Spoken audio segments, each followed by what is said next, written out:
하나님의 말씀 보겠습니다. 요한계시록 우리 16장을 보도록 하겠습니다. 요한계시록 16장 신약성경 415페이지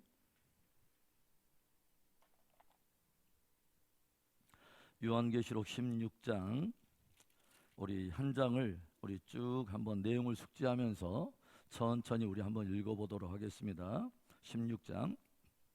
또 내가 들으니 성전에서 큰 음성이 나서 일곱 천사에게 말하되 너희는 가서 하나님의 진노의 일곱 대접을 땅에 쏟으라 하더라. 첫째 천사가 가서 그 대접을 땅에 쏟음에 짐승의 표를 받은 사람들과 그 우상에게 경배하는 자들에게 악하고 독한 종기가 나더라. 둘째 천사가 그 대접을 바다에 쏟음에 바다가 곧 죽은 자의 피같이 되니 바다 가운데 모든 생물이 죽더라. 셋째 천사가 그 대접을 강과 물 근원에 쏟음에 비가 되더라. 내가 들으니 물을 차지한 천사가 이르되 전에도 계셨고 지금도 계신 거룩하신 이여 이렇게 심판하시니 의로우시도다. 그들이 성도들과 선지자들의 피를 마셨으므로 그들에게 피를 마시게 하신 것이 합당하니이다 하더라. 또 내가 들으니 제단이 말하기를 그러하다. 주 하나님 곧 전능하신 이시여 심판하시는 것이 참되시고 의로우시도다 하더라. 넷째 천사가 그 대접을 해 소돔에 해가 권세를 받아 불로 사람들을 태우니 사람들이 크게 태움에 태워진지라.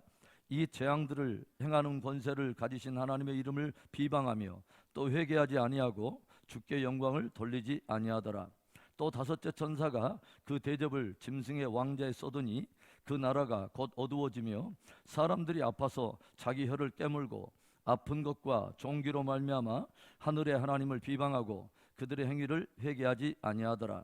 또 여섯째 천사가 그 대접을 큰 강 유브라데 쏟음에 강물이 말라서 동방에서 오는 왕들의 길이 예비되었더라. 또 내가 보매 개구리 같은 새 더러운 영이 용의 입과 짐승의 입과 거짓 선지자의 입에서 나오니 그들은 귀신의 영이라. 이적을 행하여 온 천하 왕들에게 가서 하나님 곧 전능하신 이의 큰 날에 있을 전쟁을 위하여 그들을 모으더라. 보라, 내가 도둑같이 오리니 누구든지 깨어 자기 옷을 지켜 벌거벗고 다니지 아니하며 자기의 부끄러움을 보이지 아니하는 자는 복이 있도다.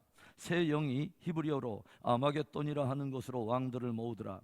일곱째 천사가 그 대접을 공중에 쏟음에 큰 음성이 성전에서 보좌로부터 나서 이르되 되었다 하시니 번개와 음성들과 우레소리가 있고 또 큰 지진이 있어 얼마나 큰지 사람이 땅에 있어 온 이래로 이같이 큰 지진이 없었더라.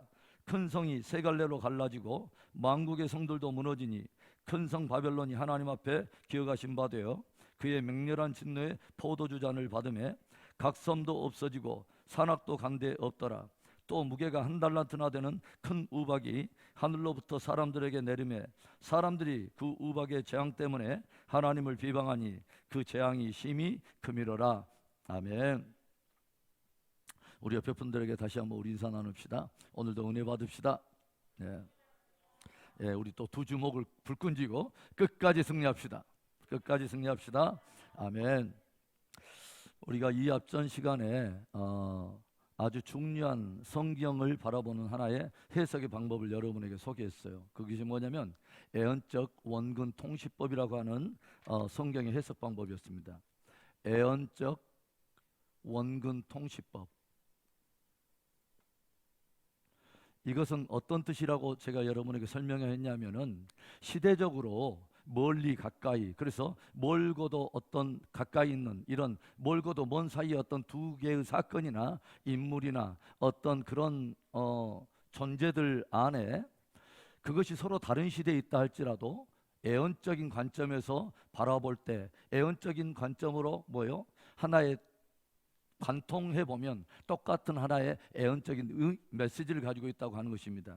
그래서 제가 여러분에게 신뢰로 어떤 말씀을 드렸냐면 예수님께서 직접 마태복음 24장에 징조에 대해서 주님께서 말씀하셨던 마태복음 24장에 여러 가지 징조들을 다 말씀하신 후에 주님께서 의미 있게 무슨 말씀하시냐면 인자의 임함은 노아의 때와 같으리라. 즉 인자의 임함, 즉 예수 그리스도의 재림의 어떤 그런 사건이 누구의 때와 같을 거라고 말하냐면 노아의 때와 같을 거라. 그러니까 뭐냐면 전 지구적인 최후의 심판이 전 지구적인 최초의 심판, 하나의 물 심판의 모형을 가지고 있는 홍수 심판과 함께 맞물려 있다고 하는 것입니다.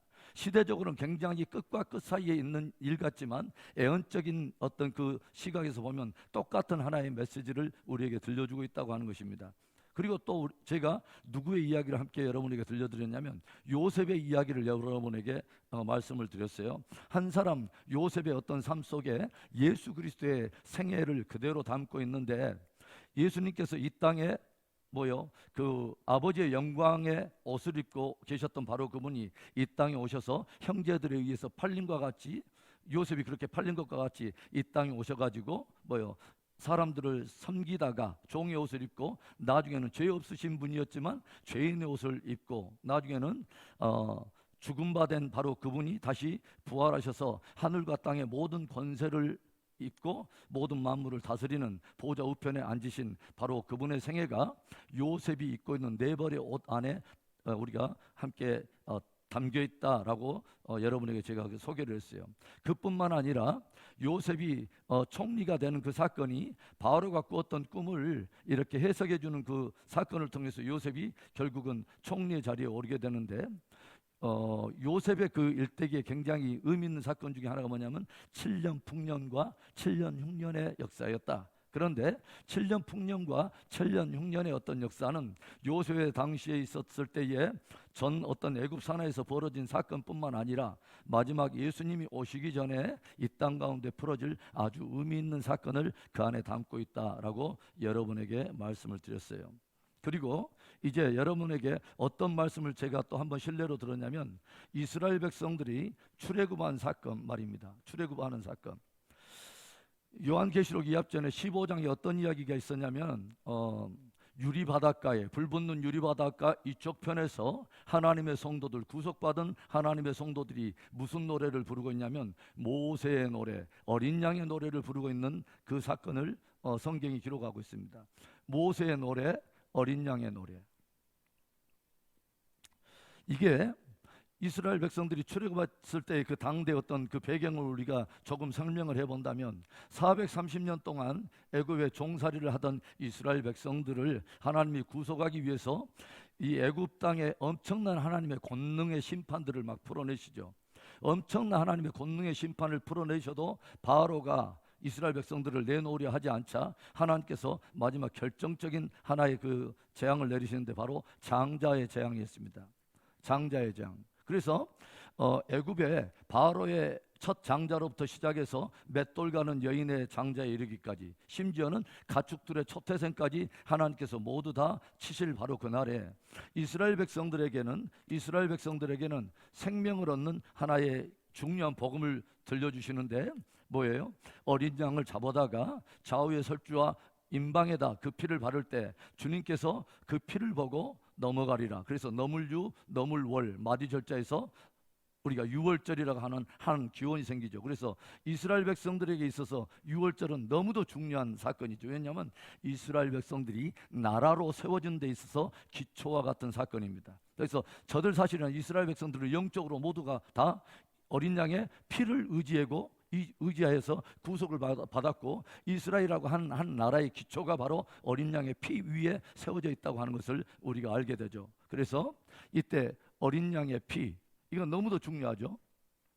그 다음에 이 유월절을 지내서 이스라엘 백성들이 홍해 앞으로 나아갈 때에 바로가 다시 마음을 돌이켜가지고 이스라엘 백성들을 다시 자기의 종삼으로 군대를 파견했을 때, 뒤에서는 추적하는 그 바로의 군대와 앞에는 저들을 삼키려고 놓여있는 이 홍해 바다 사이에서 이스라엘 백성들이 하나님 앞에 간절히 부르짖을 때 하나님께서는 모세에게 손으로 든 지팡이를 바다 가운데 내밀라 하심으로 해서 하나님의 엄청난 수준의 권능을 펴시는데, 바로 사망의 바다 한가운데 생명의 길을 내셔서 이스라엘 백성들로 하여금 그 길을 통해서 그 홍해를 횡단하고, 이제는 바로 이 홍해가 무엇을 의미합니까, 여러분?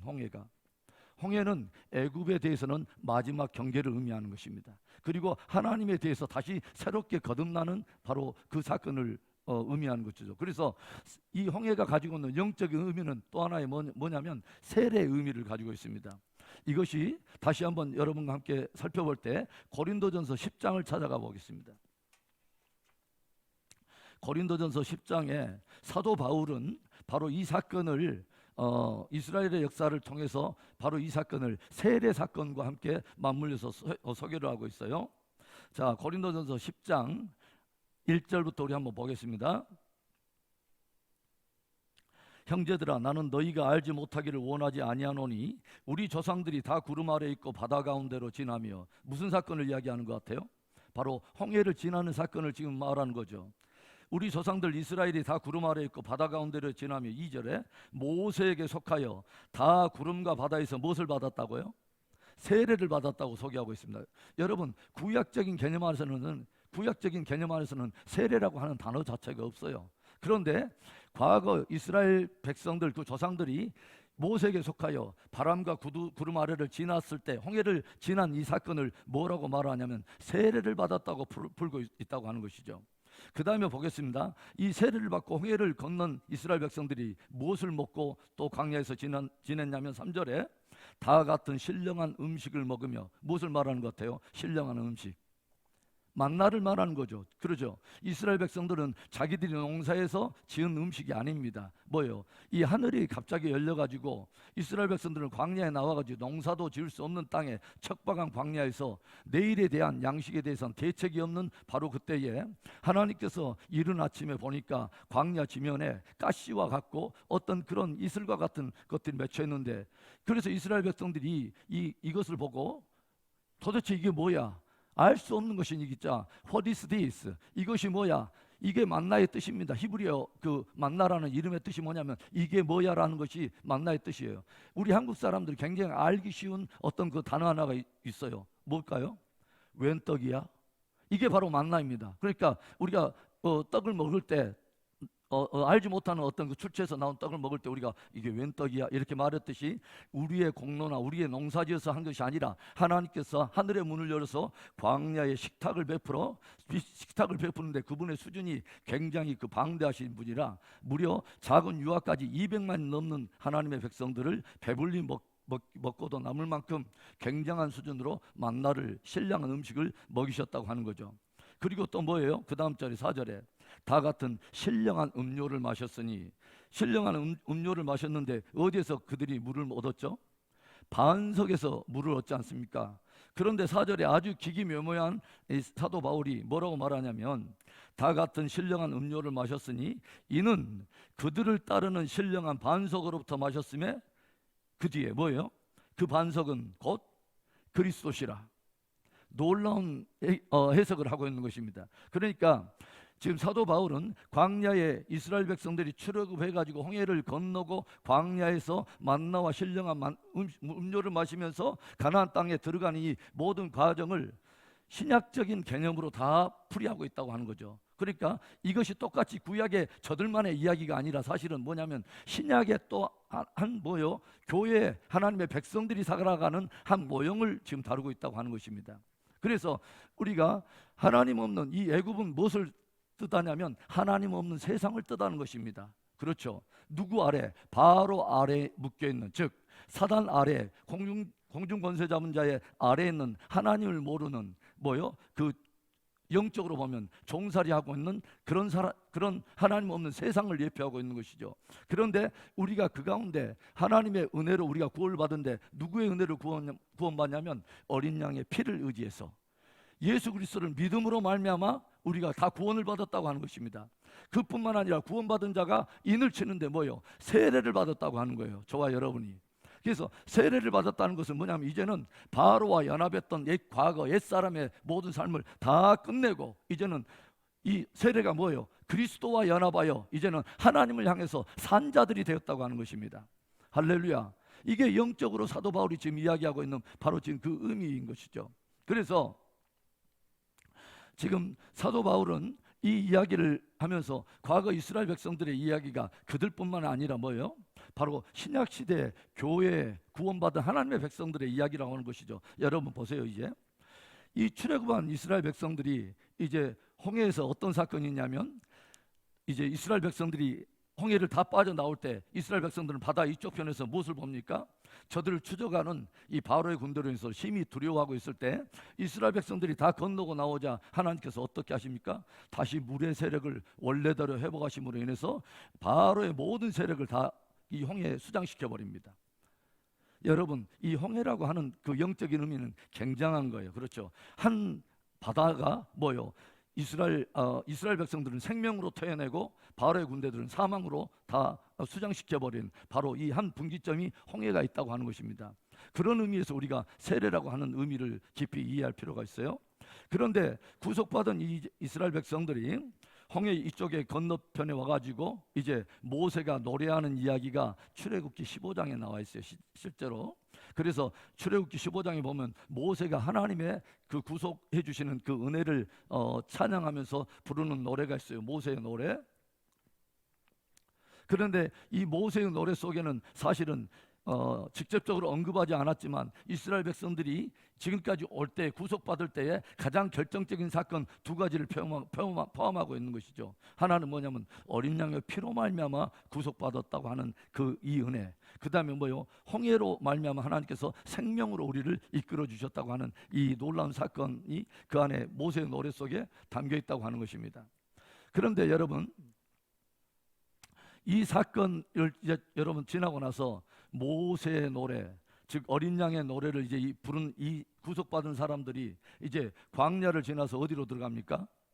가나안 땅에 들어가서 가나안 땅에 합당한 그 세대들이 들어가 가지고 무엇을 하냐면 가나안 이제 대적들을 다 물리치고 그 땅을 드디어 통치하기 시작한다고 하는 것입니다. 굉장히 의미가 있어요. 보세요. 이제 요한계시록에서 이 패턴을 한번 보세요. 요한계시록에서 지금 계속 되어지는 과정을 우리가 무엇을 봐냐면은 하나님께서 일곱 인, 일곱 나팔, 일곱 대접 재앙을 통해서 하나님께서 뭐요? 하나님과 어린 양의 진노를 이 세상 가운데 쏟아내는 이야기가 요한계시록의 6장과 그 다음에 8장, 9장, 16장의 사건이에요.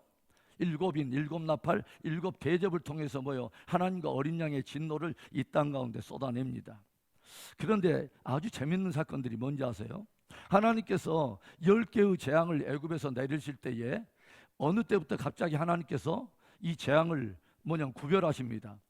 하나님께서 이스라엘 백성들이 어디에 머물고 있냐면 애굽 안에서도 고센이라고 하는 땅에 머물고 있어요. 그런데 하나님께서 절점에 물이 피가 되는 재앙이라든가 아니면 개구리 떼들이 나타나는 재앙이라든가 세 번째 재앙인 이들로 인해서 막 그 사람들이 가려워서 고통을 당하는 이때까지는 이스라엘과 별 차이가 없어 보이더니 네 번째 재앙인 파리떼가 득실득실할 때부터는 하나님께서는 하나님의 백성 이스라엘과 애굽 백성들을 나눕니다. 그리고 고센 땅을 보니까 파리 한 마리가 없어요.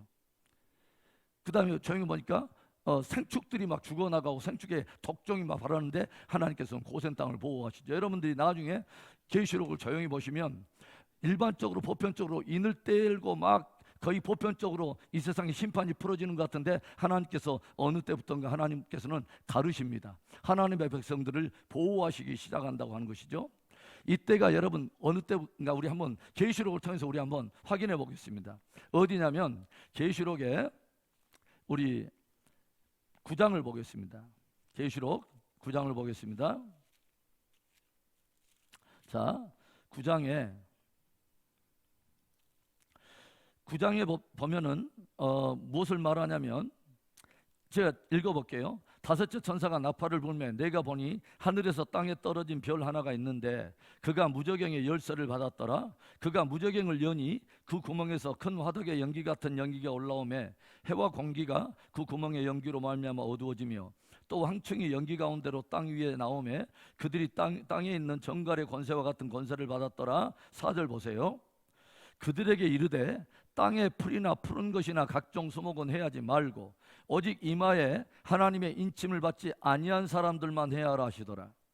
뭐냐면 다섯 번째 나팔로 인해서 황충 재앙이 이 땅에 풀어질 때 이때 그 타겟이 누구냐면 이마에 하나님의 입맞지 아니한 사람들이 이제 이 재앙을 당하기 시작한다고 하는 것이죠.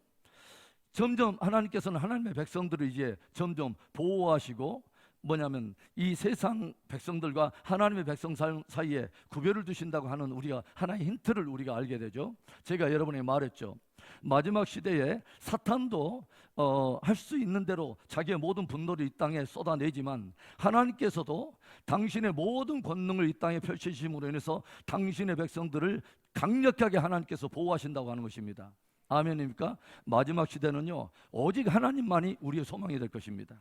그래서 모든 사람들 안에 다른 것을 의지했던 모든 것들을 하나님께서 다 정리하게 만들고, 모든 하나님의 백성들에게 정말 하나님께서 우리에게 주셨던 크고 첫째 되는 계명이 있지 않습니까? 주 너의 하나님을 사랑하되 내 마음과 뜻과 성품과 이것을 다하여 사랑하였으니 이것이 크고 첫째 되는 계명이라 했던 하나님이 주신 그 계명을 우리들이 그렇게 살아낼 수 있도록 주님이 우리 안에 하나님을 향한 사랑으로 가득 충만하게 채우실 거예요.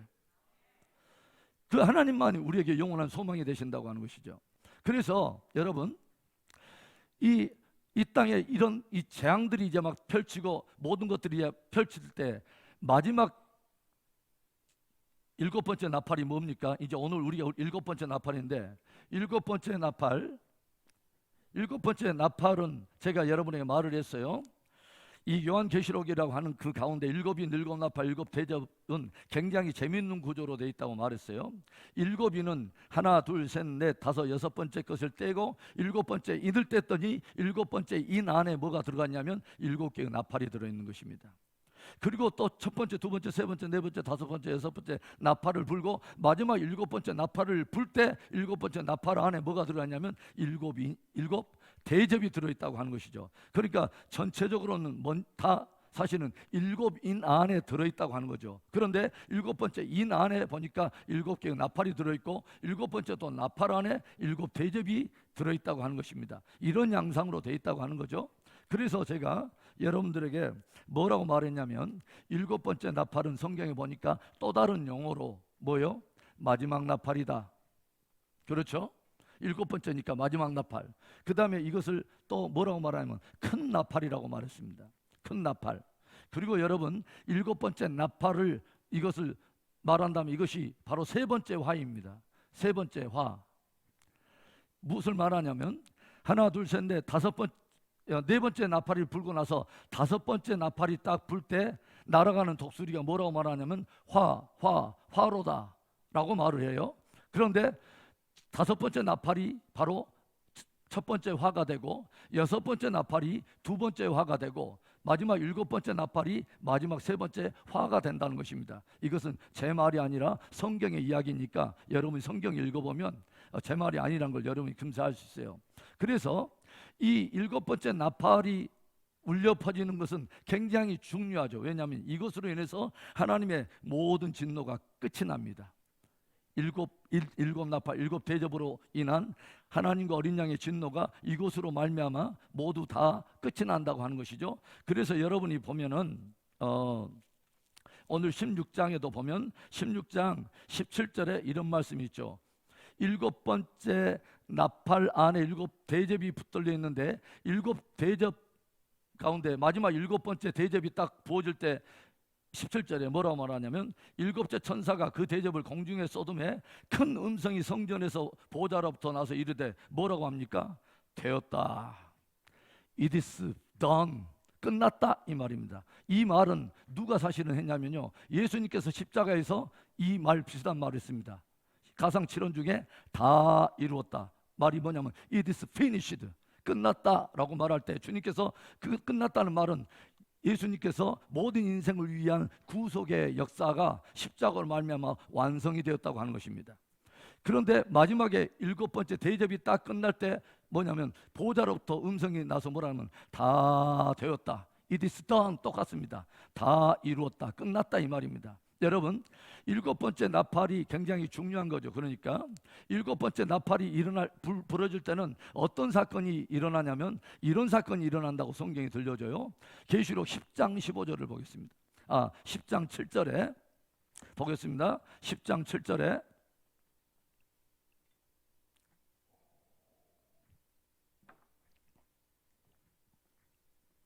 자 10장 7절 우리 함께 읽어봅시다. 시작. 일곱째 천사가 소리내는 날 그의 나팔을 불려고 할 때 하나님이 그의 종 선지자들에게 하신 복음과 같이 하나님의 그 비밀이 이루어지리라 하더라. 일곱 번째 나팔이 부러지면 창세로부터 하나님께서 선지자들을 통해서 들려오셨던 끊임없이 애원했던 모든 사건이 하나님의 복음의 그 신비가 다 완성이 된다는 그 말입니다. 일곱 번째 나팔이 그래서 중요해요. 일곱 번째 나팔이. 그리고 또 어떤 일이 일어나냐면 11장 15절을 보겠습니다. 11장 15절에 또 한번 읽어봅니다. 시작. 일곱째 천사가 나팔을 불매 하늘에 큰 음성들이 나서 이르되 세상 나라가 우리 주와 그의 그리스도의 나라가 되어 그가 세세토록 왕노릇 하시리로다 하니 아멘. 여러분, 일곱 번째 나팔이 부러지면 첫 번째는 뭐요? 하나님의 모든 뭐요? 복음의 신비로운 모든 사건이 다 끝이 난다. 다 완성이 된다는 말입니다. 또 하나는 일곱 번째 나팔이 부러지면 뭐요?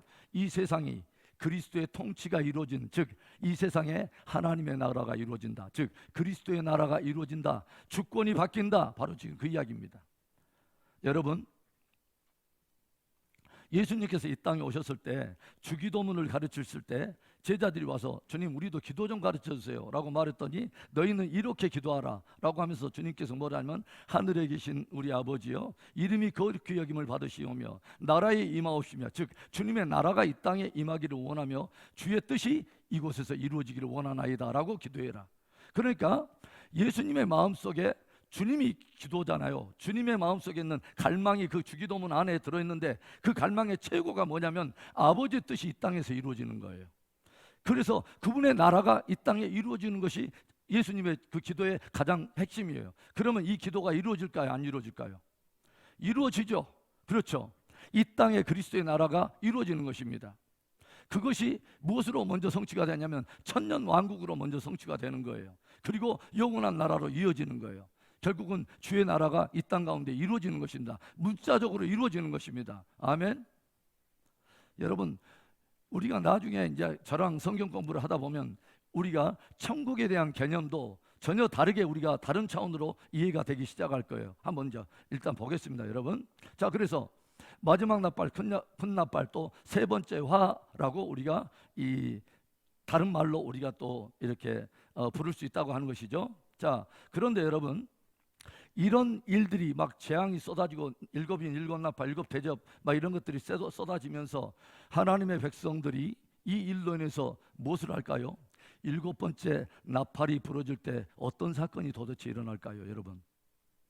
일곱 번째 나팔, 큰 나팔, 마지막 나팔이 부러질 때 어떤 일이 일어날까요?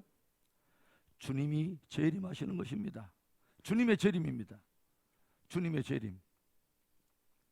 주님의 재림이 이루어진다는 말은 또 어떤 의미일까요? 주님의 재림과 더불어서 누가 더불어서 살아나냐면 주의 재림이 이루어질 때 뭐요? 성도들이 또한 부활을 하게 됩니다. 성도들의 부활, 성도들의 뭐요? 부활인데 성도들이 부활하는 것을 이것을 무슨 부활이라고 말하냐면 첫 번째 부활이라고 말해요. 첫째 부활. 첫째 부활은 무엇을 위한 부활이냐면 생명을 위한 부활입니다.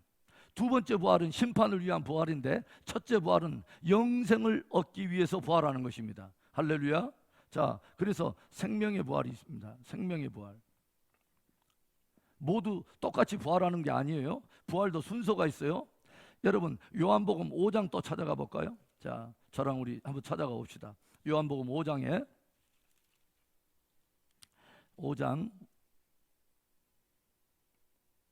24절 봐보겠습니다. 요한복음 5장 24절에 자, 내가 진실로 진실로 너희에게 이르노니 내 말을 듣고 또 나 보내신 이를 믿는 자는 영생을 얻었고 심판에 이르지 아니하나니 사망에서 생명으로 옮겼느니라. 진실로 진실로 너희에게 이르노니 죽은 자들이 하나님의 아들의 음성을 들을 때가 오나니 곧 이때라. 듣는 자는 살아나리라. 아버지께서 자기 속에 생명이 있음 같이 아들에게도 생명을 주어 그 속에 있게 하셨고 또 인자됨으로 말미암아 심판하는 권한을 주셨느니라. 이를 놀랍게 여기지 말라. 무덤 속에 있는 자가 다 그의 음성을 들을 때가 오나니 29절 시작. 선한 일을 행하는 자는 생명의 부활로 악한 일을 행한 자는 심판의 부활로 나오리라. 아멘. 여러분, 선한 일을 행한 자는 무엇을요? 생명의 부활로, 악한 일을 행한 자는 심판의 부활로 나오리라. 그런데 여기서 오해하지 않아야 할 것은 성경이 말하는 이 착한 일, 선한 일을 행한 자는 이라고 말하는데, 성경에서 말하는 착한 일, 선한 일, 하나님 이 성경이 기록된 최고의 선은 무엇을 말하냐면, 하나님께서 온 인류를 구원하기 위해서 독생자를 이 땅에 보내셨는데, 저를 믿는 자마다 멸망치 않고 영생을 얻게 하리라 하는 이 하나님의 진리를 믿는 것을 최고의 선이라고 말하는 것입니다. 아멘입니까? 여러분, 이것을 하나님께서 이 복음을 주셨는데도 불구하고 하나님과 그분의 진리의 복음, 생명 얻는 그 복음을 믿지 않은 것을 성경은 최고의 악이라고 말하는 것입니다. 그래서 여러분, 어떤 제자가 와서 물었어요. 내가 주의 일을 하고 싶은데 어떻게 내가 주의 일을 하오리까? 이때 주님이 의미 있는 말을 해요. 주 너의 하나님과 그를 보내신 자를 믿는 것이 곧 주의 일이니라. 할렐루야. 우리들이 가질 수 있는 최고의 하나님 앞에서는 예수 그리스도를 믿는 것입니다. 여러분, 그것 가지고 우리가 구원을 받는 거예요. 바로 그것입니다. 첫째 부활, 생명의 부활로 나오리라. 그 다음에는 두 번째 부활도 있어요. 두 번째 부활은 뭘까요?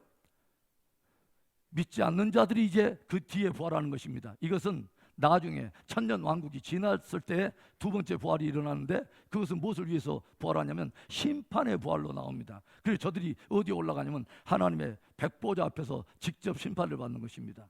여러분, 십자가 없이 하나님 앞에 선다고 하는 것에 두려움을 아십니까? 십자가 없이 하나님 앞에 선다고 하는 것의 두려움, 여러분, 그날에는 하나님 앞에 우리가 구원을 받을 때도 아무런 저와 여러분의 공로 없이 예수 그리스도의 이름과 그분의 보혈로만 우리가 구원을 받는 것입니다. 주의 보혈이 그래서 능력이 있는 거예요, 여러분. 그래서 복음에는 하나님의 능력이 있는 거예요. 복음에는 하나님의 의가 나타나서 믿음으로 믿음에 이르게 하나니, 이 복음 안에는, 예수 그리스도의 그 복음 안에는 하나님께서 우리들 위하여 구원하시는 그분의 구원의 능력이 있다는 것입니다. 자, 그래서 지금 이런 사건을 말하는 거죠. 그래서 이 땅에 이 일곱 재앙으로 인해서 엄청나게 이제 막 그 심판이 풀어질 때 마지막 일곱 개의 그 대접이 이 땅에 쏟아지는 마지막 방향은 결국은 불심판을 말하는 것입니다. 여러분, 결국은 보세요. 여러분이 이제 일곱 나팔 중에서 여섯 번째 나팔이 무엇을 말하냐면 유브라데 전쟁을 이야기했어요. 여섯 번째 나팔이, 유브라데 전쟁은 그 전쟁으로 해서 약 3분의 1의 사람들이 죽는 그 과정을 소개하고 있고, 마지막 여섯 번째 대접은, 즉 일곱 개의 대접 중에 여섯 번째 대접은 어떤 전쟁이냐면 아마겟돈 전쟁으로 끝이 나는 것입니다. 온 인류의 마지막 최후의 전쟁은 아마겟돈 전쟁으로 끝이 나는 거예요. 그래서 그 아마겟돈 전쟁으로 인해서 마지막에 일곱 번째 대접이 함께 더불어 쏟아지는 것에 공중에다 쏟아져 버리니까 큰 바벨론 도성이 다 이제 심판을 받고, 바로 하나님 없는 이제 세상이 불심판을 받는 것으로 끝이 나는 것입니다. 그래서 무엇을 말하냐면 인류 최초의 심판은 물심판이고, 인류 최후의 심판은 뭐예요? 불심판을 이야기하고 있는 거죠. 이것을 사도 베드로도 또 이야기했어요. 베드로후서 3장을 가보겠습니다. 자, 베드로후서 3장을 가보겠습니다.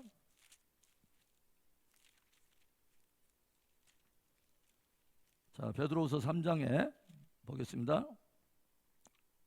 자, 6절에 보겠습니다. 이로 말미암아 그때 세상은 물이 넘침으로 멸망하였을 때, 이건 홍수 심판을 말하는 거예요. 7절에 이제 하늘과 땅은 그 동일한 말씀으로 불사르기 위하여 보호하신 바 되어 경건하지 아니한 사람들의 심판과 멸망의 날까지 보존하여 두신 거라. 첫 번째 세상은 물심판으로 그때는 심판을 받았거니와, 7절에 이제 그 하늘과 땅은 그 동일한 말씀으로 뭐하기 위해서요? 불사르기 위하여, 불심판이 있다는 것입니다. 그렇죠? 그래서 이런 일들이 결국은 일어날 텐데, 자, 10절 보겠습니다. 그러나 주의 날이 도둑같이 오리니 그날에는 하늘이 큰 소리로 떠나가고 물질이 뜨거운 불에 풀어지고 땅과 그 중에 있는 모든 일들이 드러나리로다. 이 모든 것이 이렇게 풀어지리니 너희가 어떠한 사람이 되어야 마땅하냐? 거룩한 행실과 경건함으로 하나님의 날이 임하기를 바라보고 간절히 사모하라. 그날에 하늘이 불에 타서 풀어지고 물질이 뜨거운 불에 녹아지려니와 우리는 그의 약속대로 의가 있는 곳인 새하늘과 새 땅을 바라보도다. 아멘. 여러분, 바로 그것을 말하는 거죠. 첫 번째 심판은 물심판이었어요. 그렇죠. 예. 그리고 또 이스라엘 백성들이 결국은 더 나올 때 어디를 건너냐면 홍해를 건너가서 생명을 얻습니다. 그렇죠. 그리고 이쪽 건너편 바다에서 모세의 노래, 어린 양의 노래, 구속의 노래를 불렀어요. 똑같은 것입니다. 이 땅의 모든 심판이 불어올 때 마지막에 뭐예요? 불붙는 유리바다 저편에서 지금 뭐냐면 세상이 막 불타고 이런 모든 그 심판을 벗어나서 구속받은 백성들이 뭔 노래를 부르냐면 모세의 노래, 어린 양의 노래, 똑같이 그것과 함께 뭐요? 시대는 떨어져 있지만 예언적 원군 통치의 시선으로 보니까 이 과거에 이스라엘 백성들이 있었던 구속의 그대로 패턴을 어디에 담아놨냐면 마지막 시대 패턴에 담아뒀다고 하는 것입니다. 얼마나 놀랍습니까, 여러분? 그리고 이제 이런 일들이 일어났지만 이제 여기로부터 구속받은 첫 번째 뭐요? 첫째 부활, 예수님의 이 재림과 더불어서 부활한 하나님의 성도들이, 구속받는 백성들이 어디를 들어가냐면 가나안 땅에 이스라엘 백성들이 들어가서 통치하듯이 드디어 저들이 뭐요? 주님과 더불어서 무엇을 하냐면 드디어 이 땅을 다스린다는 것입니다. 바로 첫 번째 부활에 대한 이 사건. 자, 또 제 이야기처럼 여러분들이 눈빛이 이상하니까 20장을 찾아보겠습니다. 요한계시록 20장 4절.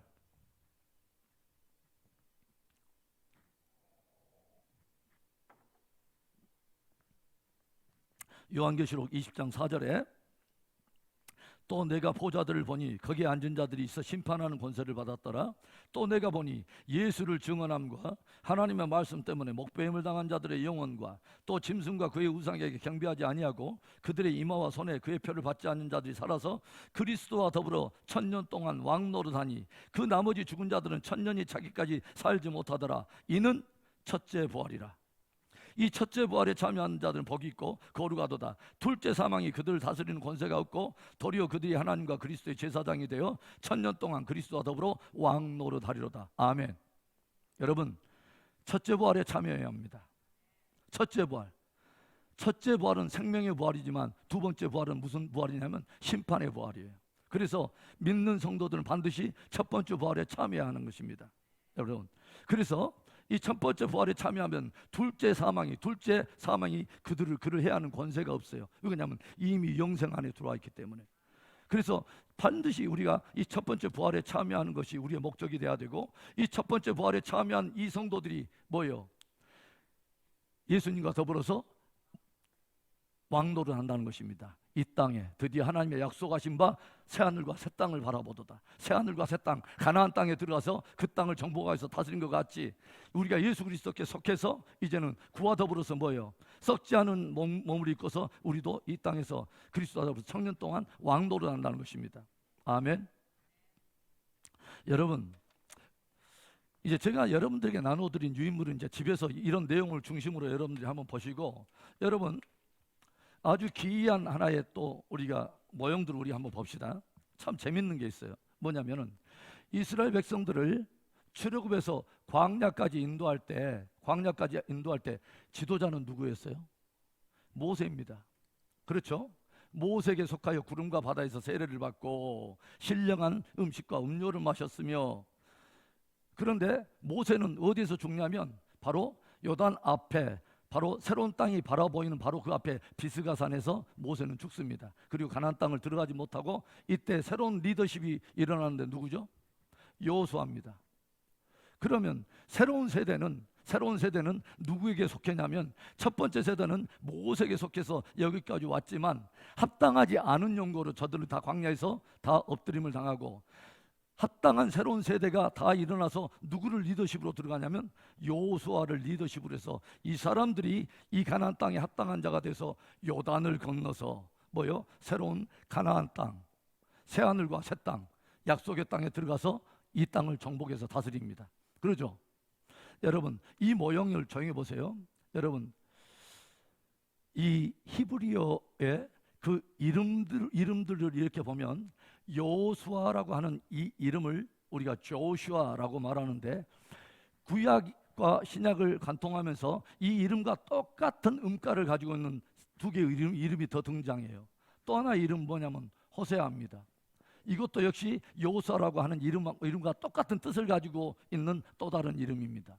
또 하나가 이제 신약에 등장하는데 바로 예수님의 이름입니다. 예수님이 히브리어로 예슈아라고 부르는데, 예슈아. 예수아라고 부르는데 이 똑같은 이게 다 사실은 똑같은 이름의 뜻입니다. 그런데 음가가 다르게 이렇게 번역이 돼 있어요.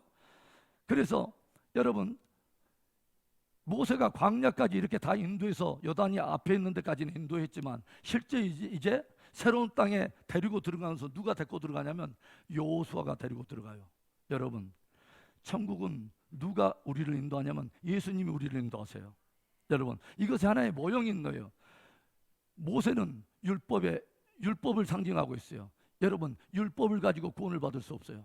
이제는 우리에게 은혜로 말미암아 구원을 가져다 줄 수가 있는데 바로 예수와 바로 예수님이신 것입니다. 이것이 하나의 모형을 담고 있는 거예요. 그래서 새로운 리더십 여호수아로 말미암아 이스라엘 백성들이 이제 가나안 땅에 들어가요. 가나안 땅에 들어갔는데 가나안 땅의 첫 성이 어떤 성이죠? 가나안 땅의 첫 성, 좀 여리게 보이는 성이 있잖아요. 여리고성이에요. 여리고성. 자, 여리고성. 이름은 여리고인데 사실은 여리지 않아요. 난공불락의 이중 벽을 가지고 있는 굉장히 강력한 성이에요. 이 여리고성을 정복할 때 좀 특이하게 하나님께서 전략을 주시잖아요. 그렇죠? 너희들은 이 여리고성이 이렇게 있는데 이 성을 어떻게 돌라고 주님 말하냐면 야 하루에 한 바퀴씩 이렇게 돌아. 그런데 어떻게 도냐면 제사장들이 벗개를 메고 이렇게 돌고 뒤에서 양각 나팔을 불고 그 소리를 들으면서 이게 또 돌아요. 양각, 양의 뿔이라고 하는 뜻입니다. 양의 뿔. 여러분 양의 뿔은 하나의 권세를 의미해요. 성경에서 양이 가지고 있는 권세가 있다는 말입니다. 그래서 우리가 영적으로 보면 어린 양의 권세를 찬양하면서 도는 것입니다. 어린 양의 권세, 그분의 이름을 가지고 도는 것과 똑같은 거예요. 그래서 양각 나팔 소리를 들으면서 이 여리고성을 한 바퀴 돌아요.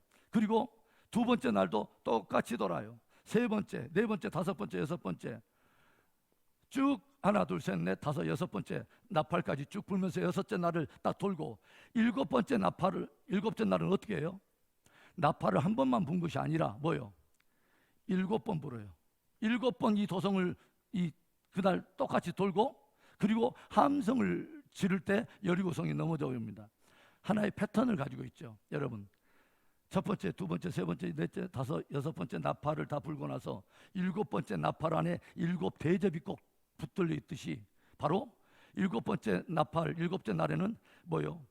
7바퀴를 돌면서 이 나팔을 불면서 마지막에 함성을 불 때 여리고성이 넘어지고 여리고성이 넘어진다는 말이에요. 이때부터 뭐예요? 여호수아를 통한 그의 백성들이 그 땅을 정복하고 거기에 주권이 바뀌고 그리스도의 나라가 임한다는 것입니다. 바로 이것의 한 모형을 그대로 담고 있는 거예요. 여러분 얼마나 놀랍습니까 여러분? 그렇죠? 그래서 지금 7번째 나팔, 마지막 나팔, 큰 나팔이 울려 퍼질 때 어떤 일이 일어날 것인가를 성경이 계속 우리에게 들려줬어요. 자, 주제 2번을 봐봅시다. 그리스도의 강림과 첫째 부활의 사건에 우리 사모님 물 한 컵만. 자, 여러분 그 주제 2번에 마태복음 24장 31절에 여러분의 이해를 돕기 위해서 제가 그 구절만 제가 발췌해놨어요. 그가 큰 나팔 소리와 함께 천사들을 보내리니 그들이 그의 택하신 자들을 하늘 이 끝에서 저 끝까지 사방에서 모으리라. 여러분 이건 뭔 말이냐면 마지막 대환란이 끝나는 지점에 큰 나팔 소리와 함께 주님이 공중에 재림하시면서 어떤 일이냐면 이곳저곳에서 천사들이 뭐요? 창세 이래로 죽은 자들 가운데 뭐요? 그리스도 예수 안에 있는 자들을 다 일으켜 세우고 살아있는 자들이 더불어 뭐요? 들림을 받아서 공중에서 함께 주님을 배울 바로 그 사건을 이야기하는 것입니다. 성경에서 말하는 첫째 부활은 무엇을 포함하고 있냐면 죽은 자들이 그리스도 안에서 죽은 자들이 생명으로 일어나는 바로 그 부활과 더불어서 그때 당시에 예수님 오실 때에도 산자들이 있을 거 아니에요? 이 산자들은 죽음을 맛보지 않고 뭐예요? 변화를 받아서 들림을 받는 바로 이 두 개의 사건을 함께 모아서 첫째 부활이라고 말을 해요. 무슨 말인지 알겠어요? 자, 그래서 이런 여러분 성경은 참 정말 오묘한 책이에요. 여러분 예수님께서 살아계셨을 때 제자들과 더불어서 어떤 한 산에 올라가셨어요. 변화산. 여러분 마태복음 17장에 보면 나오죠. 변화산에 올라가는데 이 변화산에 딱 올라가니까 주님의 몸이 갑자기 바뀌었어요. 뭐요? 몸에서 막 빛이 나오고 옷에 막 그 휘황찬란한 이 영광의 형상으로 막 주님이 바뀌면서 거기에 누가 등장합니까? 두 사람이 함께 등장해요. 구약에 모세가 등장하고 또 누구예요?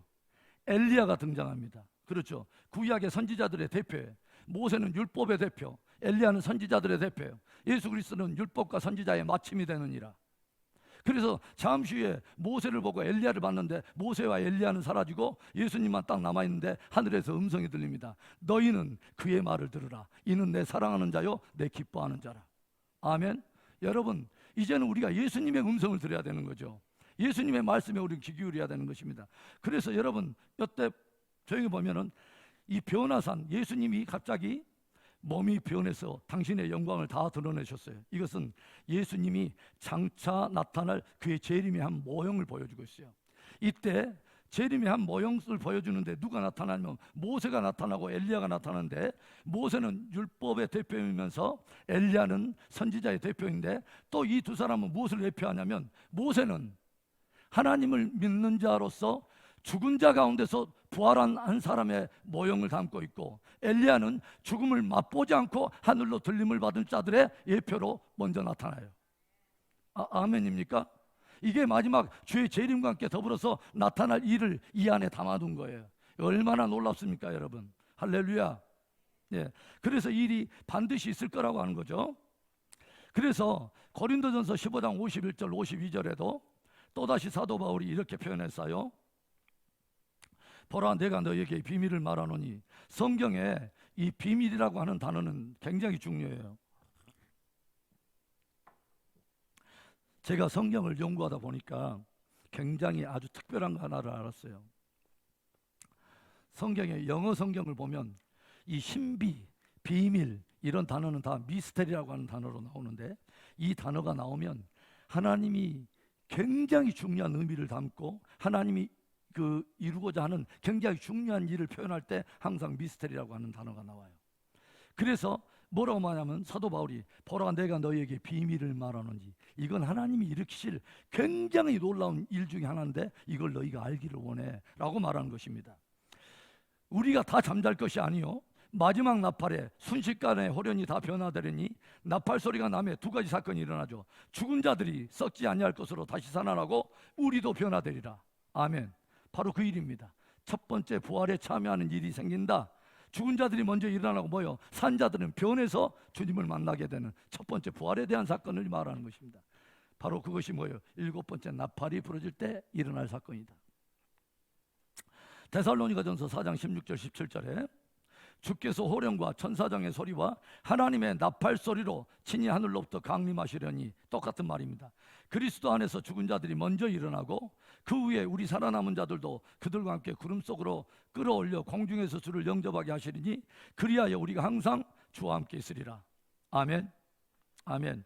여러분 우리들이 항상 무디어져서는 안 돼요. 무엇에 대한 것에 무디면 안 되냐면 장차 우리가 취할 영광에 대해서 무디어지면 안 돼요. 저와 여러분은 그 영광을 위해서 부름을 받았어요. 우리는 광야를 위해서 부름을 받은 게 아니라 진짜 나타날 영광의 중요한 것들을 위해서 부름을 받았어요. 그게 뭐냐면 그리스도와 더불어서 함께 부활해서 함께 천년 동안 왕노릇 할 뿐만 아니라 영원토록 통치하도록 부르심을 받았습니다. 이것이 우리 안에 뜨거운 소망이 되어야 된다고 하는 것이죠. 우리 안에 뜨거운 갈망이 되어야 된다고 하는 것입니다. 여러분 이 일은 반드시 일어나고야 말 것입니다. 바로 놀라운 것이죠. 여러분 이제 저는 여러분과 이제 하나만 더 정리하고 이제 마칠게요. 오늘 보니까 일곱 번째 대접, 일곱 개의 대접이 쏟아질 때 이 땅의 모든 것들이 이제 짐승의 보좌에 막 뭐가 부어지고 뭐 짐승의 그 표를 받고 짐승의 경비한 자들에게 막 엄청난 것들이 막 쏟아지면서 다 막 그 재앙이 일어나고 결국 뭐냐면 아마겟돈 전쟁으로 해서 불심판이 막 전 지구적으로 엄청나게 일어나면서 마지막 일곱 번째 대접은 무엇으로 끝나냐면 큰 바벨론이 무너지는 것으로 딱 끝납니다. 큰 바벨론의 이야기. 다음 주에 이제 17장, 18장에 큰 바벨론의 멸망에 대한 이야기가 나오는데 잠깐 오늘 이야기하고 이제 오늘 좀 맛을 보고 우리가 마치려고 그래요. 여러분, 참 성격이 이상해요. 요한계시록에 갑자기 큰 바벨론이라고 하는 말이 나와요. 바벨론은 바벨론인데 큰 바벨론이에요. 여러분, 바벨론 제국은 BC 약 580년 뭐 이쪽 경에나 이렇게 있었던 제국이에요. 그리고 지금 이제 바벨론은 이제 멸망하고 없는데 요한계시록에서는 뭐라 하냐면 다시 큰 바벨론의 이야기를 해요. 큰 바벨론이 무너질 거다 하는 것입니다. 이것은 무엇을 말하냐면 바벨론이 처음부터 쭉 있어 왔다는 것입니다.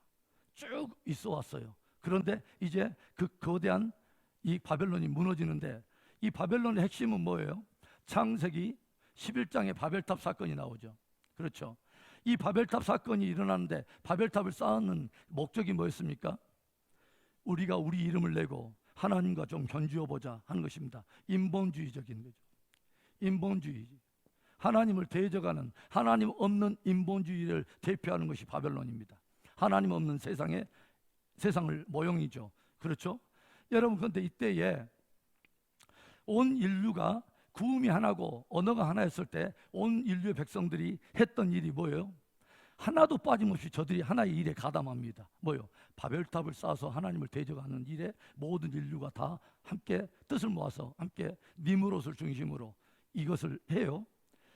그래서 이 바벨탑을 쌓고 하나님께서는 이 바벨탑을 쌓았던 인류 백성들을 결국은 심판을 하는데 뭘로 심판하면 저들의 언어를 바꿔버림으로 인해서 각 족속으로 나라로 다 흩어지게 만드는데 70족속으로 다 흩어버리십니다. 70개의 족속으로. 그래서 여러분, 온 인류는 제가 이렇게 말해도 되겠죠. 온 인류가 하나님을 대적하는 일에 함께 연합하다가 언어가 이제 다 꼬이고 다르면서 각 문화와 어떤 다른 방언을 따라서 온 인류에 흩어졌는데 그 흩어진 사람들은 결국은 누구냐면 예전에 다 바벨탑 사건에 함께 연루되었던 바벨의 후예들이라고 하는 것입니다.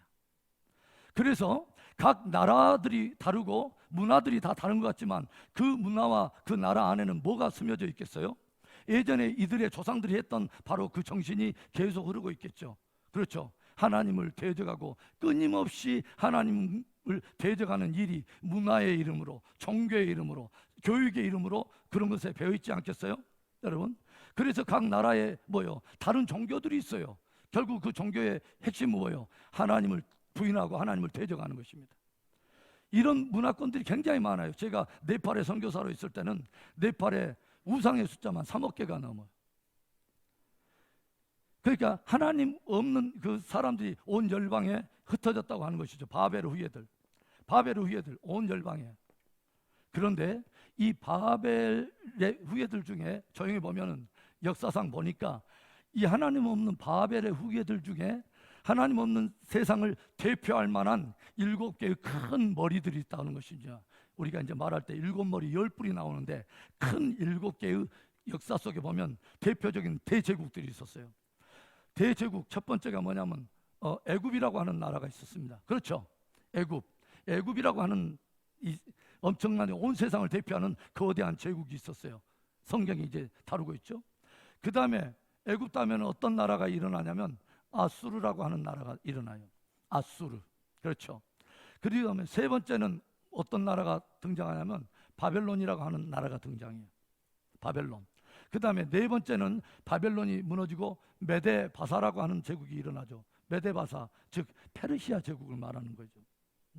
그 다음에는 뭐가 나오냐면 헬라라고 하는 제국이 등장해요. 헬라.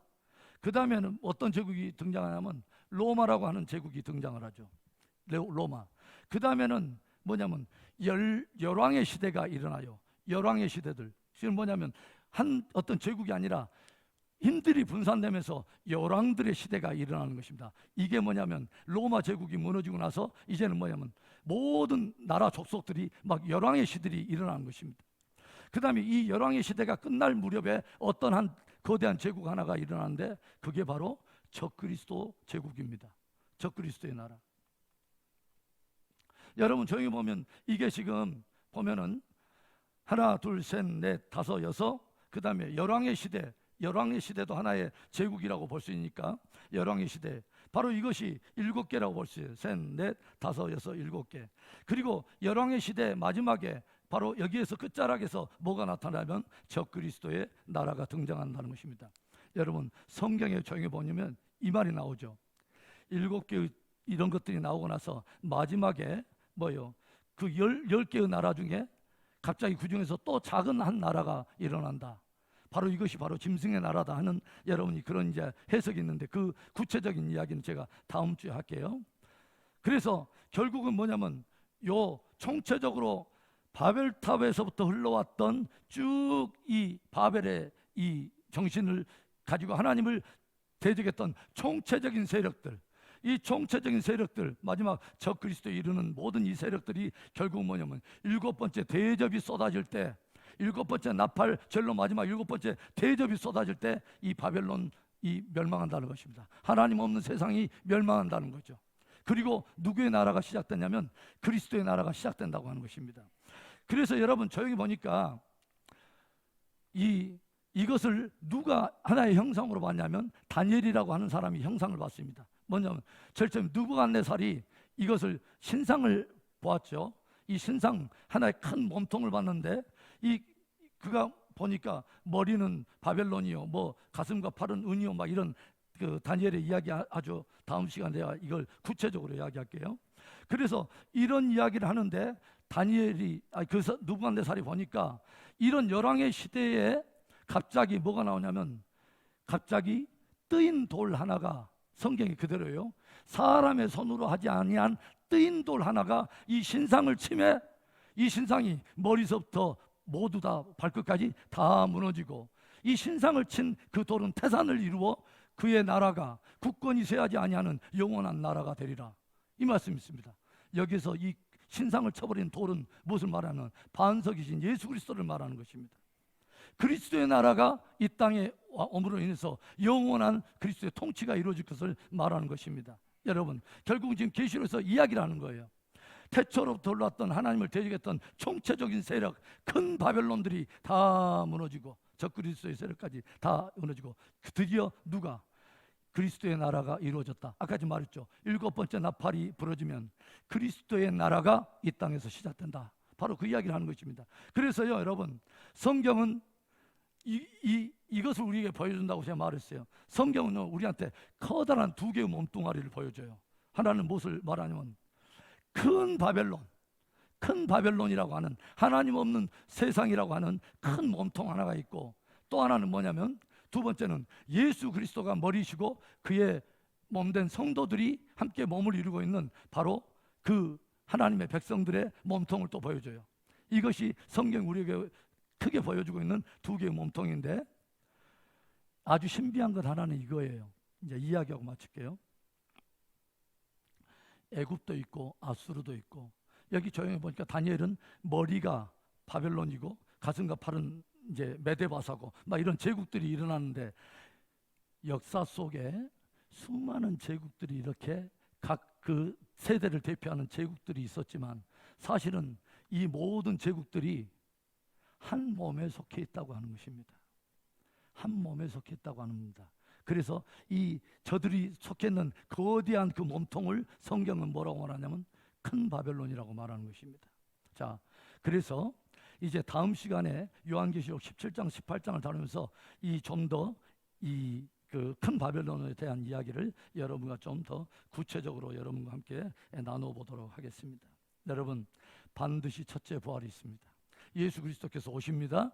그리고 그분의 오시는 날에 우리 모두가 함께 부활에 참여해서 그리스도와 함께 우리가 1000년 동안 우리가 함께 다스리면서 영원한 우리가 하나님의 나라의 우리가 통치자로 함께 부름을 입었습니다. 우리 이 시간에 우리 잠깐 기도하고 이제 오늘 마치겠습니다.